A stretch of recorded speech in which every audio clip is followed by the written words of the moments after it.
कक्षा 12 को अनिवार्य नेपालीमा रहेको स्टिफन विलियम हकिङ शीर्षकको जीवनीका सम्पूर्ण अभ्यासहरू लिएर उपस्थित भएका छौं। सुरु गरौं स्टिफन विलियम हकिङको जीवनीका मुख्य घटनाक्रम, रिपोर्ट र विषयवस्तुको छलफलबाट। पृष्ठभूमिबाट सुरु गरौं। दृढ इच्छा शक्ति, प्रतिभा र साधनाका कारण शारीरिक अशक्तता भए पनि सफलताको शिखर चुम्न सकिन्छ। नाजुक शारीरिक अवस्था भए पनि चाहना, प्रतिभा र साधनाका कारण भौतिक शास्त्रमा नयाँ तथ्य उजागर गरी विश्वलाई आश्चर्यचकित बनाउने व्यक्तित्वको रूपमा चाहिँ स्टिफन विलियम हकिङलाई लिने गरिन्छ। स्टिफन विलियम हकिङ भन्ने बित्तिकै व्हील चेयरमा बसेको अशक्त व्यक्तिको चित्र हाम्रो दिमागमा प्रतिबिम्बित हुने गर्दछ। अब जन्म र आमाबुबा। सन् 1942 जनवरी 8 मा उनको जन्म भएको थियो। बेलायत अथवा युके को अक्सफोर्ड शहरमा उनी जन्मिएका थिए। आमाको नाम इसाबेल र बुवाको नाम फ्र्याङ्क रहेको थियो। हकिङको विद्यालय शिक्षा लन्डन हाइगेटको बाइरन हाउस विद्यालयबाट विद्यालय शिक्षा उनको प्रारम्भ भएको थियो। अलबाल शहरमा बसाइ सरेपछि सेन्ट अल्बास विद्यालयमा भर्ना भएर चाहिँ त्यहीँबाट उनले विद्यालय शिक्षा पूरा गरेका थिए। घरमा पूर्ण शैक्षिक वातावरण थियो उनको, तर विद्यालयमा चाहिँ कमजोर विद्यार्थीको श्रेणीमा समेत परेका थिए। आफूलाई मन परेका किताब पढ्ने र विद्यालयभन्दा बाहिरका काममा बढी झुकाव राख्ने उनको बानी रहेको थियो।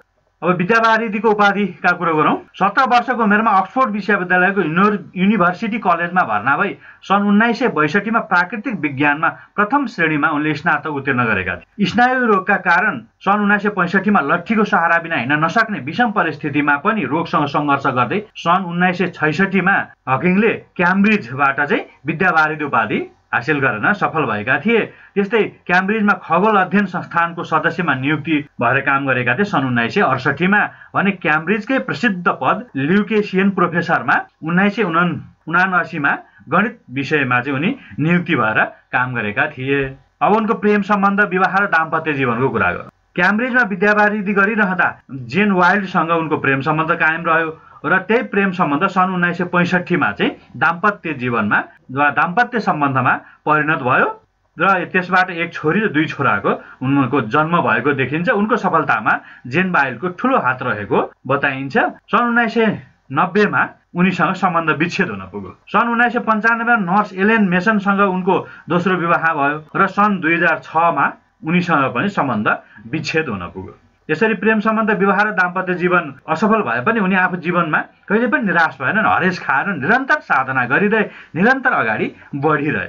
अब विभिन्न पुस्तक र शोध प्रकाशन सम्बन्धी कुरा गरौँ। उनले दर्जनभन्दा बढी पुस्तकहरू र कयौं शोध पत्रहरू चाहिँ प्रकाशन गरेका छन्। A brief history of time 1988 मा प्रकाशन भएको उनको पुस्तक चाहिँ सर्वाधिक चर्चित पुस्तक मानिन्छ। यो चाहिँ 40 वटा भन्दा बढी भाषामा अनुवाद भइसकेको छ। विश्वकै 100 भन्दा बढी बिक्री हुन सफल पुस्तकको रेकर्ड पनि यसले राखेको पाइन्छ।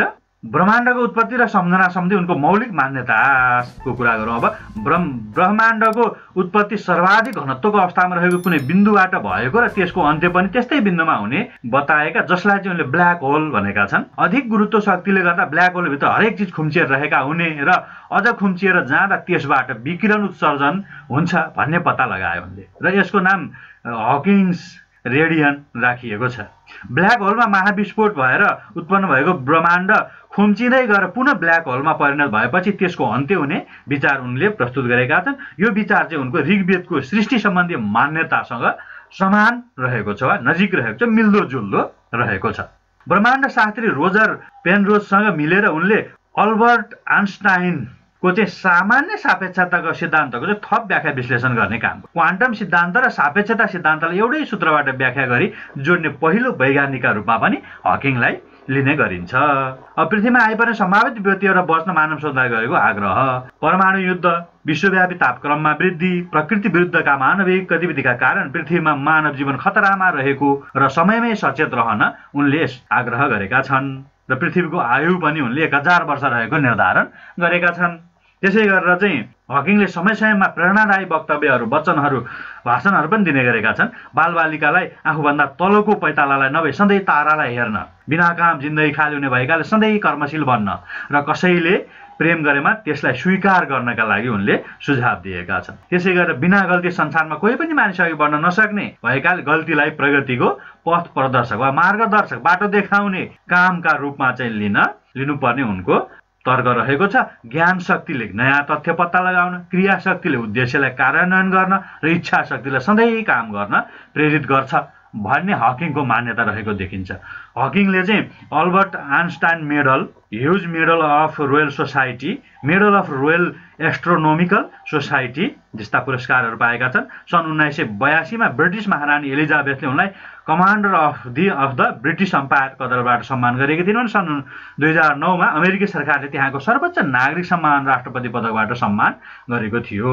The theory of everything a brief history of time नामका चलचित्रका साथै Stephen Hawking's universe horizon, the Hawking paradox, master of science fiction, into the universe with Stephen Hawking लगायतका चाहिँ वृत्तचित्रहरूको पनि निर्माण भएको छ।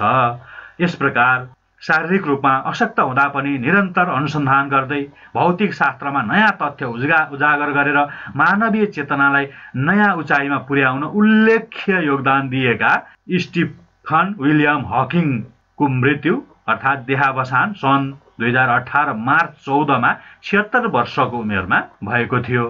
अब चाहिँ अभ्यासका अन्य गतिविधिहरूतर्फ लागौँ। शब्द भण्डारबाट सुरु गरौँ। 1 मा चाहिँ दिएका शब्द र अर्थविध जोडा मिलाउनुहोस् भनिएको छ।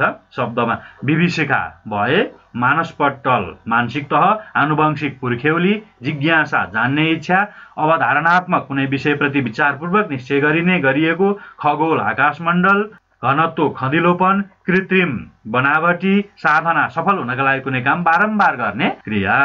त्यसै गरी चाहिँ दिएका अर्थ दिने शब्द पाठबाट खोज्नुहोस् भनेर चाहिँ अर्थ दिएको छ, तीसँग सम्बन्धित शब्द चाहिँ पाठबाट खोज्नु छ, ती दिएको छ दोस्रो नम्बरमा शब्द भण्डारको।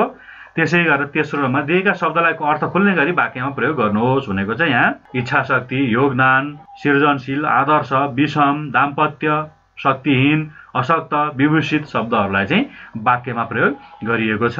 4 मा चाहिँ तलका कुनै 10 वटा अनुकरण शब्दको प्रयोग गरी आफ्नो विद्यार्थी जीवनको वर्णन गर्नुहोस् भनेको छ।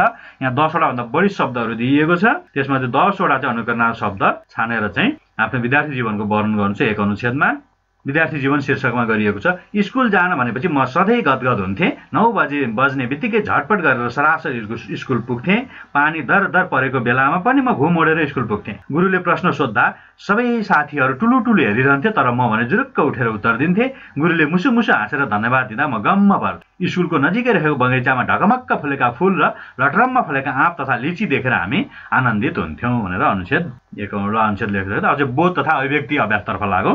बोध तथा अभिव्यक्ति 1 नम्बर जीवनीको आदि, मध्य र अन्त्यमा आएका मुख्य विषयवस्तुका बारेमा छलफल गर्नुहोस् भनेर चाहिँ यहाँ जीवनीको आदि भागमा चाहिँ अगाडि हामीले घटनाक्रम र विषयवस्तुमा छलफल गरेको पृष्ठभूमि, जन्म र आमाबुवा, विद्यालय शिक्षालाई चाहिँ तपाईँले आदि भागमा राख्नु होला। जीवनीको अन्त्यमा चाहिँ समग्र योगदान र देहावसानलाई अन्त्य भागमा राख्नु होला र बाँकी जति पनि बुँदाहरू रहेका छन् त्यसलाई चाहिँ मध्य भागमा राख्नु हुन अनुरोध छ। त्यसैगरी 2 नम्बर दिएका बुँदालाई जीवनमा उल्लेख भए अनुसारको क्रममा मिलाउनुहोस् र 3 मा उल्लेख भएका विषयवस्तुबाट मुख्य बुँदा टिप्नुहोस् भनिएको छ। यसमा चाहिँ माथि हामीले जुन घटनाक्रम र विषयवस्तु हेऱ्यौँ त्यसलाई चाहिँ यही प्रश्नसँग सम्बन्धित रहेर हामीले गरेका थियौँ, अर्थात् अगाडि दिएको 2 नम्बर प्रश्नको उत्तर हो, त्यही घटनाक्रमबाट हेर्नु होला। त्यसैगरी 4 नम्बर रोग लागेपछि हकिङको जीवनमा शारीरिक रूपमा आइपरेका समस्यालाई क्रमबद्ध रूपमा प्रस्तुत गर्दै एउटा अनुच्छेद लेख्नुहोस् भनेको चाहिँ यहाँ दिएको छ। 21 वर्षको उमेरमा सन् 1963 तिर हकिङलाई स्नायु सम्बन्धी रोग लागेको पत्ता लाग्यो। डाक्टरहरूले उनको आयु 2 वर्ष मात्र भएको बताएका थिए। उनको रोग दिन प्रतिदिन बढ्दै गएर बिस्तारै अङ्गले काम गर्न छोड्यो। सन् 1965 मा उनी लट्ठीको सहारा बिना हिँड्न नसक्ने भए। सन् 1969 मा हातखुट्टा चल्न छाडेपछि व्हील चेयरको सहायताले मात्र हिँड्न सक्ने अवस्थामा पुगे। शल्यक्रिया बिना उनलाई बचाउन असम्भव भएकाले श्वास नलीको शल्यक्रिया भयो। त्यसपछि उनको पुरै आवाज पनि गुमाउन पुगे। यसले गर्दा उनलाई धेरै जनाबाट टाढा रहनुपर्ने अवस्था आयो। केही समयपछि मस्तिष्कको तरङ्ग र अनुहारका भावका आधारमा चल्ने कम्प्युटर निर्माण भएपछि त्यसैका सहायताले काम गर्न थाले। पाठपट्टि दिएका प्रश्न उत्तर भन्नुहोस् भनेर 3 नम्बरको दिएको छ। त्यसै गरेर बाँकी अभ्यासका प्रश्नका उत्तरहरू पनि क्रमैसँग दिएको छ, हेर्नु होला।